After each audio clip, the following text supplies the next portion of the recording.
Hi, hi. Depressing Song Week continues now with another title track. This is the third title track we featured on Depressing Song Week. I don't know what's up with depressing title tracks, but whatever. This is The Horses in the Sky from the album Horses in the Sky by the band that I believe at this time was being called the Silver Mount Zion and Tra La La Orchestra or something along these lines, or the Silver Mount Zion Orchestra and Tra La La Band.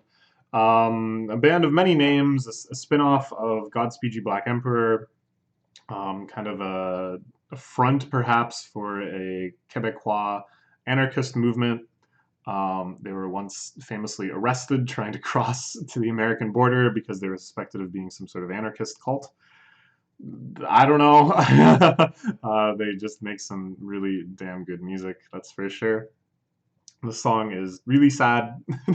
It comes after already a very sad song. So the structure of this album is sort of like God Bless Our Dead Marines is riled up and angry and has like a very strong kind of political message. And then Mountains Made of Steam feels like all of that energy has been now kind of depleted, and we're just sort of left in the aftermath, realizing that nothing has changed and everything is still terrible. Um, and Mountains Made of Steam has this really wonderful structure where um, the ending kind of breaks from the song up until that point and goes into this really kind of hypnotic, repetitive, dreamlike state that feels like these mountains of steam have now totally evaporated and are just kind of drifting apart in space. Um, and Horses in the Sky like starts in that space and then goes even more kind of transcendent and ethereal and just gone, and it's so moving to me. Um, the lyrics, I think, to some extent are quite self-explanatory. Again, a very pessimistic kind of political look at the world, almost childlike, I think, in how things are sort of reduced. It seems like this is a lullaby or some sort of song sung to a daughter or a child or something like that. Your broken lamb, baby's gonna fetch you horses in the sky, and just these sort of like, again, almost nursery rhyme-esque simplicity in its logic. These are violence times, and violence brings more violence, and liars bring more lies. Monsters build mean robots launching rockets in the air. The wealth of our angels fed on angel blood. Our cities shot with moneyed schemes built on twigs and mud. Our schools look like prisons. Our prisons look like malls. And downtown's just a sick parade where no one cares at all. Oh, isn't that lovely? And it's like, well, that's all true. There's nothing really disputable about a message this simple. It's certainly a very bleak take on how things are. It's certainly a very reductive take on how things are, but it's a very true take, and it's one of those sobering songs where you have to take a step back and just appreciate how effed up everything is. How could we have let it got? How could we have let it get this bad? And just like ruminate on that one for a little while. Um, really allow yourself to realign with that reality of just how bad things actually are. Um, and there's kind of a nice, again, almost hypnotic nursery rhyme lullaby-esque schema here, where all of the verses are sort of the same length and the same measure and such. But near the end, there starts to be a real kind of passion come through in Ephraim's lyrics. Um, I remember so clearly the way he says, "Let's celebrate their." Well, I say remember. I just listened to it like a second ago, but it haunts me even when I've gone many years without hearing it. Maybe not years, but you know what I'm saying. It haunts me. The way he enunciates, almost spits out, "All our heroes died crazy, broken, poor, or shot. Let's celebrate their tragedy and sanctify the lost."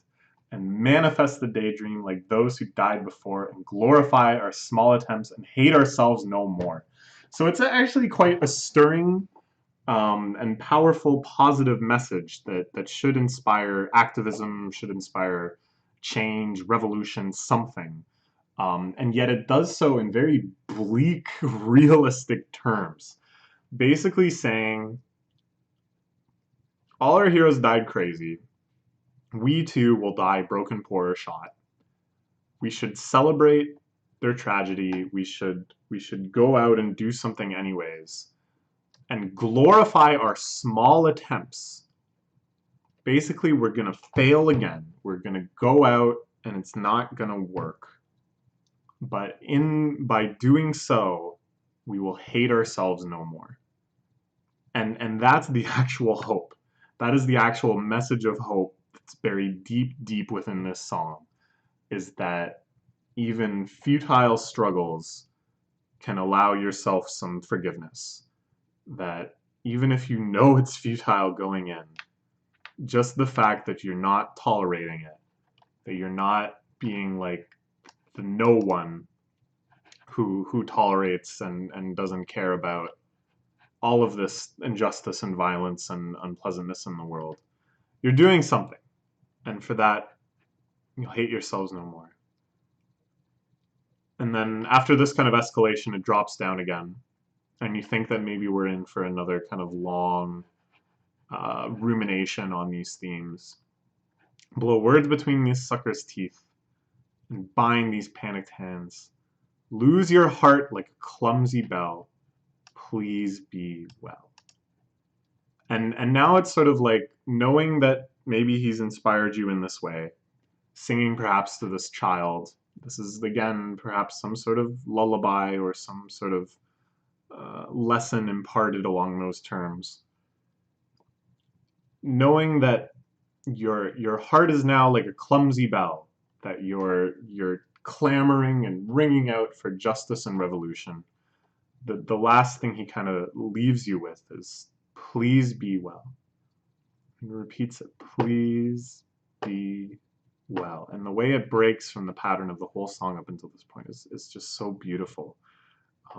It has a kind of an elegance to it, I find, that suddenly all the pressure is kind of left off, all the despair, but then also all of the revolutionary hope. Both those energies just subside. And what it really is just one person to another saying, we're on common ground here. We're both suffering through this on the same dumb rock. Just please be well. Oh, isn't that beautiful? Isn't that beautiful? Why is this in Depressing Songs Week? This song is actually so beautiful. And from here, similar to Mountains Made of Steam, there's kind of a break. The song shifts quite drastically. And this is repeated quite a few times actually. And all I true love is the light in my sister's darling eyes. So perhaps he's singing it to his sister. I always thought it was in my sister's daughter's eyes, and he was singing it to his niece. But basically, either way, he's just kind of saying, like, in the end, the only connection that we can actually have that's positive, the only thing we can really truly love and be happy about is each other. You know, the systems have failed us, the powers that be have failed us, the earth itself is crumbling beneath our feet. But it could all still be worth it if we can love each other. And I think these two things are very linked. And we can kind of go back to the Serpent with Feet song that we were talking about before, where the idea of how can I touch you when you won't even touch yourself? How can you make these loving connections that really are the only good thing left in the world? If you hate yourself, if you don't feel yourself worthy of that love reciprocated. So it's kind of a nice little self-help message for you. If you're depressed, what you should do is attempt some revolutionary action. It's probably going to fail. Actually, it's certainly going to fail. But at the end of it, maybe you won't hate yourself. And because you don't hate yourself, maybe you're going to be capable of loving someone else. Yay! Yay! This reminds me a lot, too, of another song that I thought about covering. Maybe we'll cover it or some song from this album at some other time. It's from this album, so we can get to it from here. The final track on To Be Kind, which is an album I really like, probably my favorite Swans album, although the Swans albums are so all over the place, it's hard to kind of compare them directly. But the final title track, yeah, another title track. We probably should have covered this one. It would have been a nice theme.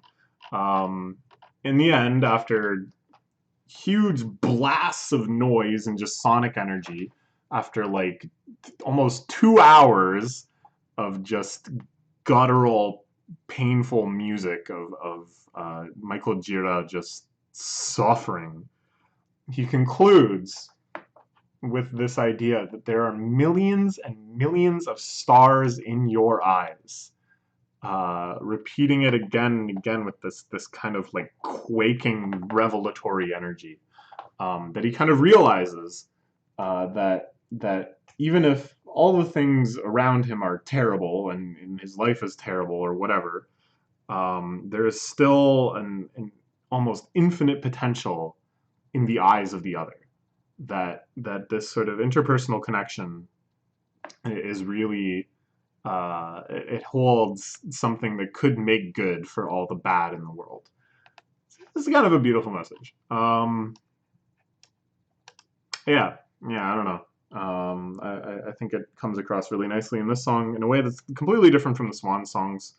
And I hope that you've seen through this week of depressing music that depression can come from anywhere. You can have externally motivated depression like this, where you feel very bleak about the political situation. You can have internally motivated depression, something like the Microphones, Phil Elvum's, just turmoil. You can have depression that manifests itself as universal, that is actually quite personal, like Will Oldham seeing a darkness that just wells up, that was always there within him and possibly always everywhere. Or something like Jamie Stewart in Shoo Shoo's music, watching this relationship, this affair happening in his neighborhood, and seeing it as symptomatic of just some fundamental incompatibility between the world and happiness. So yeah, I think it's a nice mosaic of unhappy thoughts. And we'll move on from this, from this kind of revelation of interpersonal salvation, in our next track, which is totally different from all the other tracks we've looked at.